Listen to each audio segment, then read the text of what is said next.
G'day, it's been a while, about 6 months, probably 7 months by the time I finish editing this video, but yeah, welcome back to Jetski's Garage. Things have changed a little bit around here.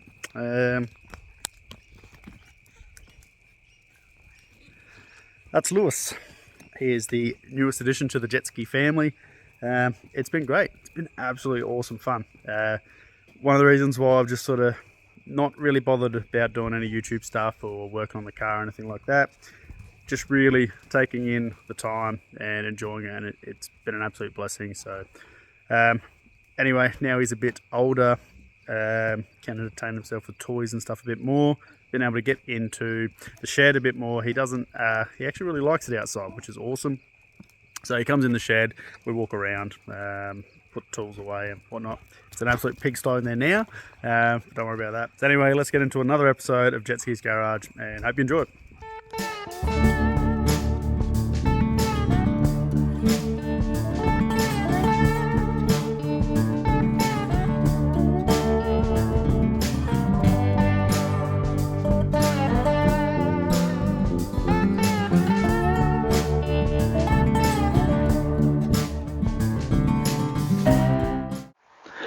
After 4 months of being absent, it feels bloody good to say welcome back to Jetski's Garage. And as you can see, this episode, we are finally going to be getting this manual transmission on the back of the Godzilla, and I'm going to go through some little things that you may have to change. So let's get into it.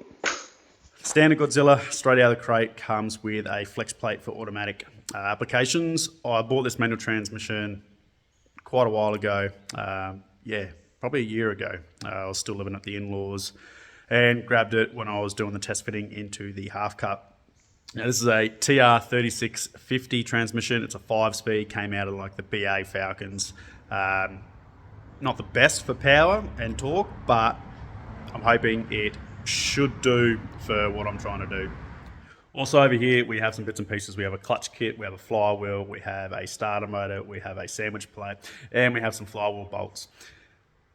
All this stuff, I didn't get as cheap as I could get. Definitely the clutch kit is. That's an eBay jobby.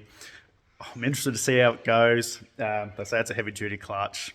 It was like $460 delivered to my door, and that's including slave cylinder and that. So that'll be interesting. A flywheel, thank you very much to Herod's.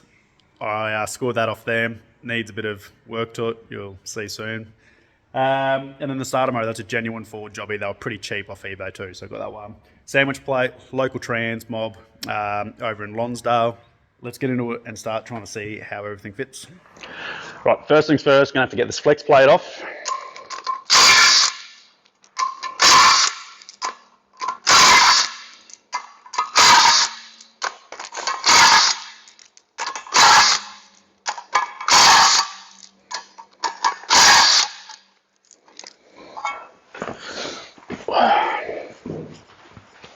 Now, what some of you guys may notice is this one here, it's a little bit different to the older Windsors and Clevelands. This is your crank trigger pickup, and that there is your pulse wheel. Now, that goes on a certain way.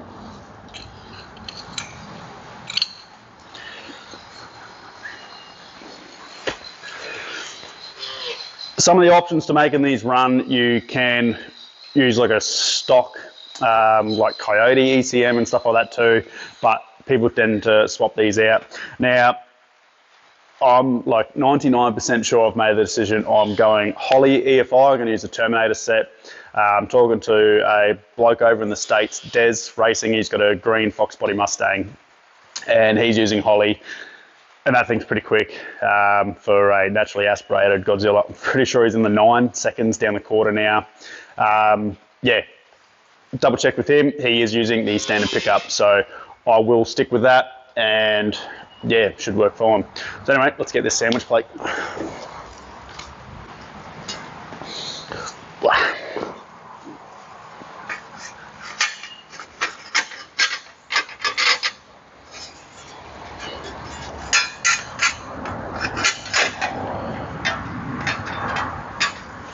Right, I'm going to show you guys something that you're going to have to keep, you know, just got the inspectors here as well, and Miss Daphne. Hey, is it all good? Is it going all right? So the sandwich plate, as you can see, is hitting that alloy part of the rear main seal housing. So I'm going to grab a grinder and I'm probably going to just cut it nicely like that, something, whatever, and see how it goes. It does look like it misses, if we can focus. There we go. It does look like it misses the rest of the sensor. It's just that alloy part. So get the grinder, cut it.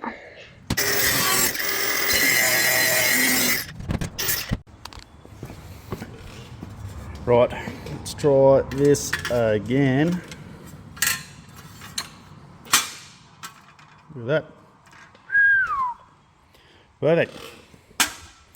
Just clean that up a little bit with me gasket buff, but that's going to be just nicely. Now, time to get that flywheel on. Better give it a clean up first.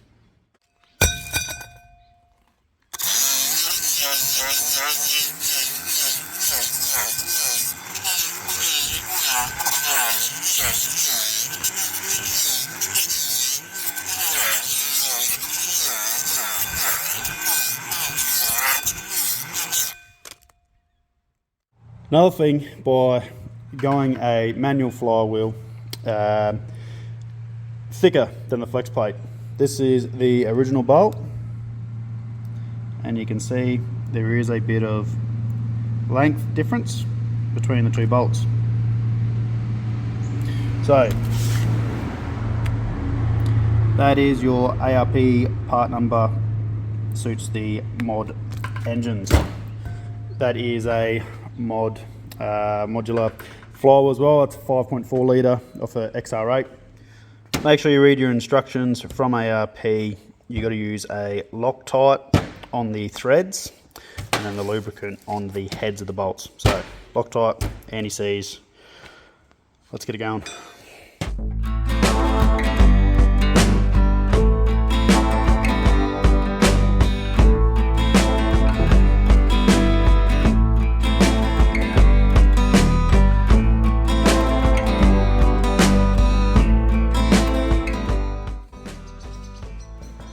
Right, time to now look inside this eBay clutch setup. Interested to see how it looks. Right.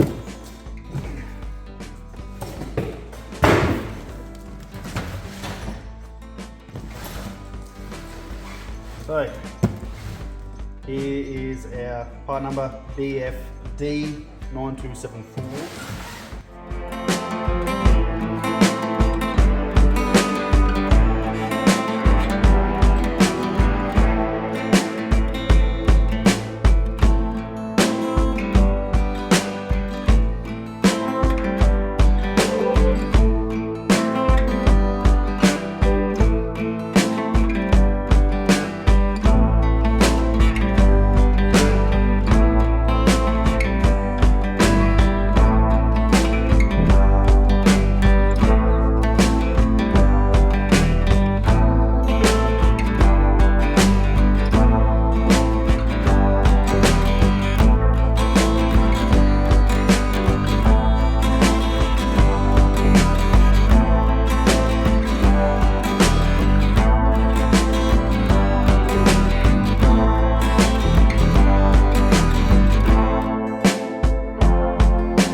Managed to score/borrow myself some pre-made engine mounts. Now, these are Phil's from Filthy Builds. Thank you, mate, for letting me borrow these. He was able to set his up a little bit easier because he already had his trans mount sorted. I don't have engine mounts or trans mounts to suit this because my trans mount's going to be different.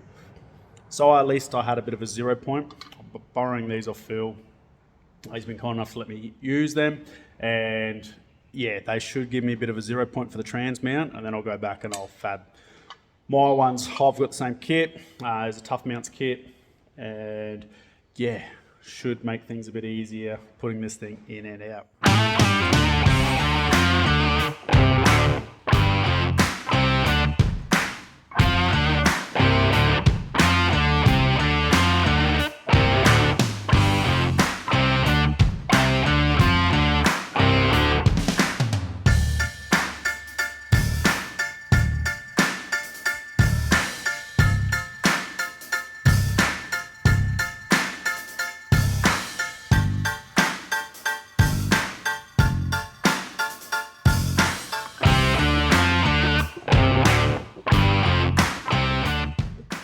This is so bloody tight.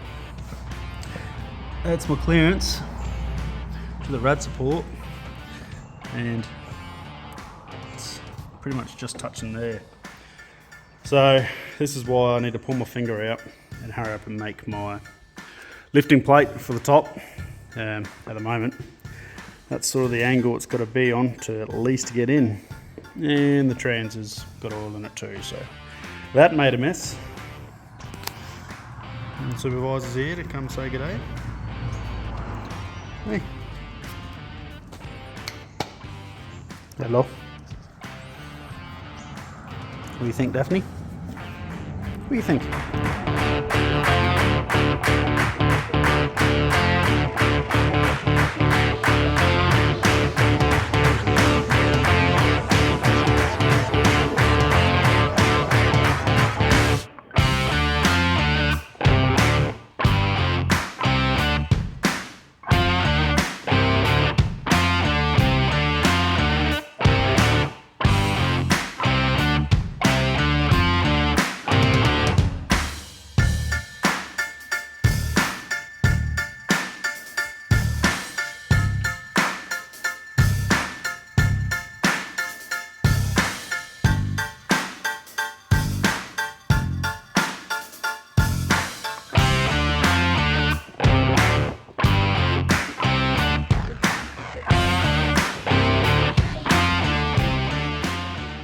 Definitely got me a bit of a pickle.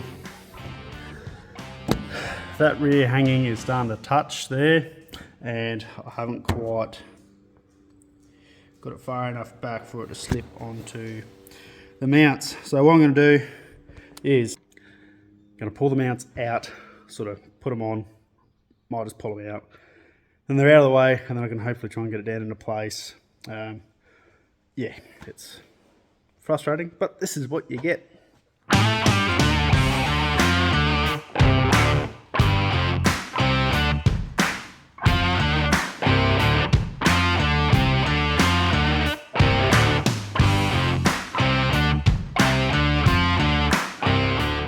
As I would sort of expect, I do need to adjust my trans tunnel.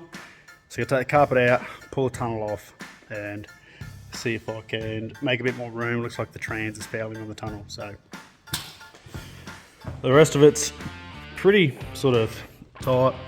That's hitting there-ish. So yeah, I really need to make that plate for the top of the engine lifting plate.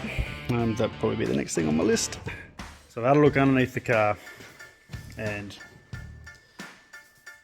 where the opening is in the floor, in the tunnel, the trans is pretty much a little bit longer than my phone back. So if I go from here, sort of about there is where the floor opens up, and phone length is that far. Right under here there's a brace which goes in line with the mounts of the seats. So that is a big negative on the TR3650 transmission for these, unless you really want to bastardize your floor. The thing that sucks about this trans is it's not like the TKOs and that, where it's got multiple shift points. Yeah, the housing's high at the rear. So, yeah, gotta look at another trans. So fast forward quite a while, and a lot of brain racking on what gearbox I'm going to chuck in this. There's sort of really only two options. There's the T56 Magnum, which is what I said was going to be my end gearbox, and I was like, just do it once, just spend the money. But if you don't have the money, you can't spend it. So when you're a broke bitch, you just do what you can. Looked at other options. It was just going to be too hard, and I happened to stumble across the second box that will fit in. On Marketplace, this is a TKO 600. Now, it's sort of similar to the T56 Magnum. It has multiple shift points on top, which is awesome. It's a 5-speed though. Still good for 600 foot-pound. They did a TKO 500 and a 600. Those numbers obviously represent the foot-pound of torque that they're rated to. This is the 600. Couple of different ways to tell. It has multiple speedo readings. I think it's an electronic one plus a mechanical one as well. And also the first gear ratio. Only the 600s had a certain first gear ratio. I can't remember what it is, but anyway, doesn't matter. I counted the input and output rotations, and yeah, it is definitely a TKO 600.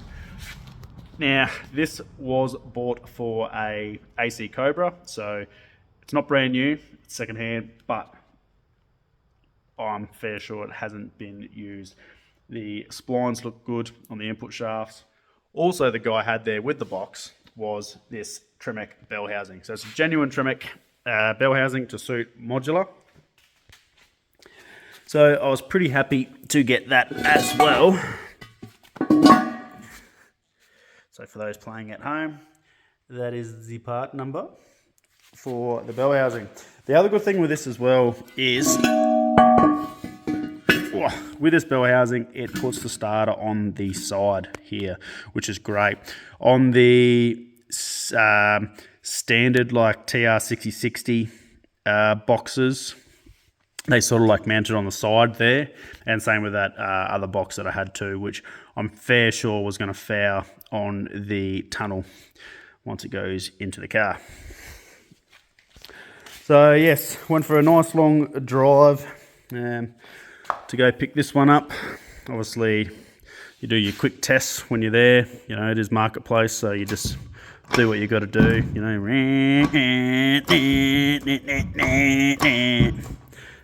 yeah, shifts hard, bro. So I'm going to bolt that up to the bell housing. Still chasing some more parts. I need slave cylinder. Not sure if I got a fork set up or like the nice fancy round cylinder. Piston style setup for a slave cylinder on it. Yeah, don't know. We'll look, see how it goes and whatever's sort of cheaper. So yeah, what I'm going to do is quickly bolt this up, pull the engine back out of the car, and do a quick mock-up on, yeah, making sure the trans actually fits.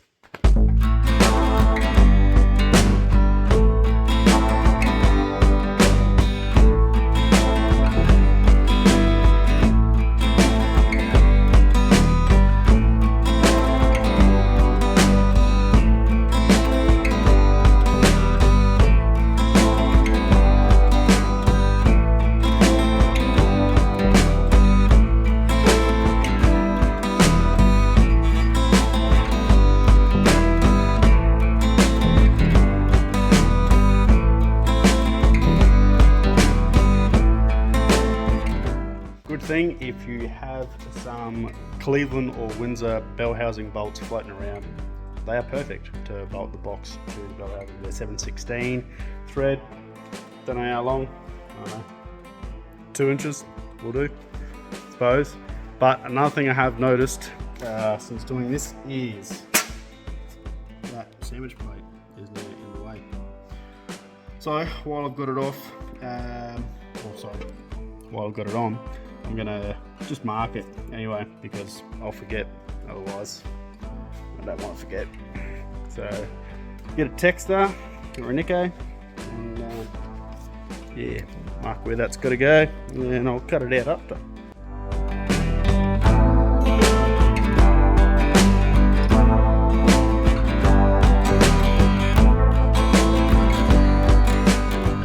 Moment of truth now. Engine is in. I promise you, I have not had a look to see if it is lined up yet. I did have to do a bit of a shuffle. I moved to the front hole on my lift plate, and I've taken the shifter off because I just didn't have enough angle. So anyway, let's have a look. Let me just move that. Don't know what that is. What is that? Oh, nothing important. pull that on the passenger seat. Now, let's see. I see a shifter. That is awesome. I think it's going to line up absolutely perfectly. So there's the back of the shifter. Thank God for that. That's an item ticked off. Really happy. Let's see if I can just sneak the shifter in, just so it covers it up. If not, I'll just put a rag over it. But yeah, anyway, that's that. Should probably check to see if a standard mount fits. Let's do that. Radio mount. The other mount is already on the trans. So let's have a look. Get past that pesky park brake cable.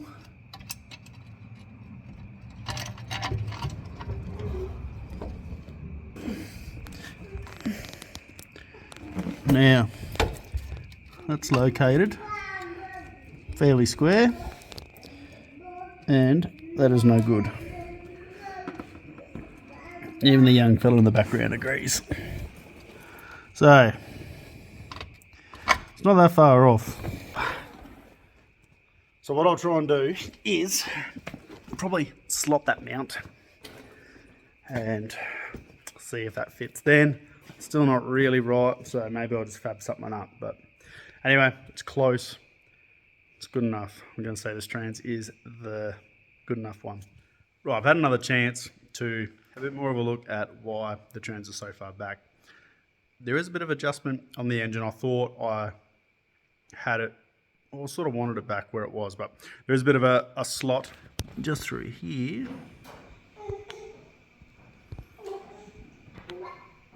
See, same thing. So that's the bolt hole to the left of the slot. So I can shift that forward a bit. And I think once I shift it forward, I should be able to get that trans mount to fit. So let's see how it goes. Right, moment of truth. It's been shuffled. Oh. If we swap the camera angle, right.